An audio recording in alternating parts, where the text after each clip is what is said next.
Walking into a local coin shop for your first time, guys, it can be intimidating, or even just going to one that you've never been to before. There's several unspoken rules that need to be followed as far as do's and don'ts. But never fear, because I am here to walk you through those do's and don'ts step by step. Let's get to the video. What's going on, guys? I'm Stateside. Welcome to my channel, and don't worry, I'm not trying to get you to like and subscribe, but if you have an unhealthy addiction to gold, silver, and numismatics as much as I do, then I promise you're in the right place. And as viewers, you don't get the recognition as you deserve, so I want to say thank you for taking the time out of your day to watch my content. Helps me out tremendously. With all that being said, let's roll it. But before we get to the video, I was going to show you guys my most recent pickups, which is perfect because they will be used in this video for examples. First, I picked up a 10 1-ounce Englehart bars. If you've watched this channel long enough, you know if I'm going to buy anything 1 ounce, it is going to be coins, but there's always an exception, and that exception for me is vintage bars. So I got 10 of these. They are all the same, serialized 1 troy ounce Englehart. So got 10 of those bad boys right there, and it just sounds just beautiful. And next, I got myself the new 2024 Barbados Trident coins, made by no other than the Scottsdale Mint, who also sent me this bag. No, this is no sponsorship thing. I am not doing whatever people do to get paid. I just love Scottsdale. You guys know this. I love showing off their stuff. I don't know what the hell I'm going to do with this bag, but free is free. Now, there are two huge changes with the new Barbados coin. Let me get one out for you, and I will show you. If I can open up this bag, there we go. So, as you guys know, Scottsdale makes coins and they make rounds. So Barbados is one of the coins that they make for some of the countries out there. And the two big changes are, so these sides are both the same. You know, this one is 2018, this one is 2024, but your first big change that you will see is the background. I don't know if it is every year or every couple of years, but they change them. You can see this one is it's almost, I don't know how to describe that, rocky, I guess. It's got the pineapple privy right there, and this one is very smooth. Almost looks like just like waves from an ocean, like when you're flying over. And then I'll give you guys a second to look at this and let me know if you can see the other huge change. All right, time's up. The older ones say $1. The new ones say a $0.50. So I reached out to Scottsdale and I asked, what's up with the change? Why did it go from $1 to a $0.50? And this was the response I got. I quote, "The Ministry of Finance has made changes to the 2024 contract, which goes through to 2027. End quote. So you guys can expect to see these in $0.50 for the next couple of years until they are changed or they just decide to keep them that way. So I thought it was interesting. Once I saw the $0.50, I had to get some. So, but back to your local coin shop visit. And first you need to know that LCSs are cash run businesses. If you want to buy something, make sure you bring cash. And when you go to sell, you will receive cash. Some places require a driver's license when you sell and some don't. But I've been to places that will allow you to use a card like a debit card, credit card, it is very rare, at least from my experience. You guys maybe have different experiences, but I've been to quite a few local coin shops, and they are just straight run cash businesses, which I like. Us as stackers, we kind of prefer to stay on the down low. It's no one else's business except for ours, what we are buying and selling, and I don't need a paper trail following me. So 99% of these places when you show up require you to be buzzed in. So do not be surprised when you pull the door and it doesn't open. They're not closed. That's just one of their security features that every shop has. Just wait a second till someone sees you, or you press the little bell button to notify someone on the inside and let them know that you want in.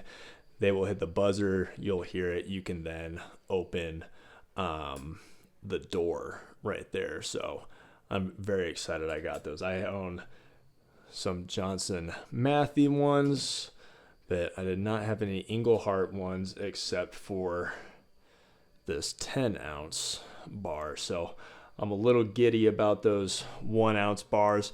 Now, guys, once you are inside it, just treat people how you'd want to be treated. Us as stackers, guys, we're very private people. So you don't want to hover over other people inside. You don't want to ask what they are buying, what they are selling. So like I said, we're private people. Obviously, I show you guys my face, I show you guys my stack, but that's goes kind of hand in hand with having a YouTube channel and trying to educate people. So most people are in and out of a LCS within minutes. It's a very, very fast transaction. If you have questions, you can save them for whoever is working behind the counter. Most people running local coin shops are more than happy to answer your questions.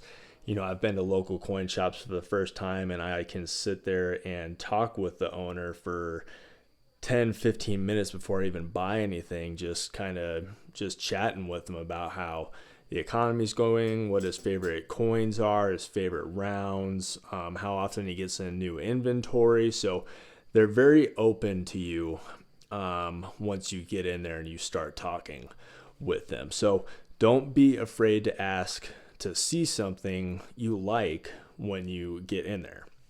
So they'll pull it out for you and usually just place it kind of like on a tray like this, or a mat, not the Scottsdale mat, but an actual mat. And they'll place it down on there for you. Now, no matter if what I'm looking at, I always handle it with care, meaning I grab it by the reeded edges. Obviously, this bar does not have reeded edges, but it'll do this right here. When I say reeded edges, I mean the sides right here. Some places care, some don't. If it's vintage and toned, like these bars right here, like look at this sucker, that's beautiful. So if it's vintage tone, it's like this, you can pick it up and just handle it. It's not going to get much worse than it already is. But if you're going to go pick up a coin, I don't want to unwrap one of those things again. Here we go. There's a coin over here. You're going to want to pick it up by the reeded edges. If it's BU approved for just a high-end coin and you want to see the other side, grab it by the reeded edges. You can kind of just flip it over, set it down, observe the other side, and then you can just let them know that you're done looking at it if you're not going to buy it. Your hands have oils on them. It can tone them. It's just more of a courtesy thing, and local coin shop owners appreciate this action when they see that you're taking care of their stuff.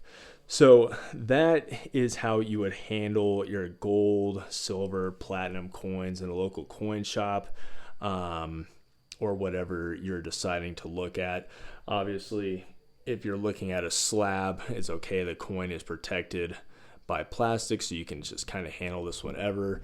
But if it isn't a slab, it's obviously very expensive, so don't drop it. So there's also rare occurrences, but it still happens, and that is selling or buying over $10,000 in precious metals. Now, I'm going to give you guys the information that I know about this. I don't know all of it, but I know enough that I feel like I can speak about it. So the reason is this triggers a tax form. There are a ton of stipulations to this for things that will and will not count towards the 10,000 of buying and selling. For instance, I've heard that constitutional silver is exempt up to a very, very large face value amount.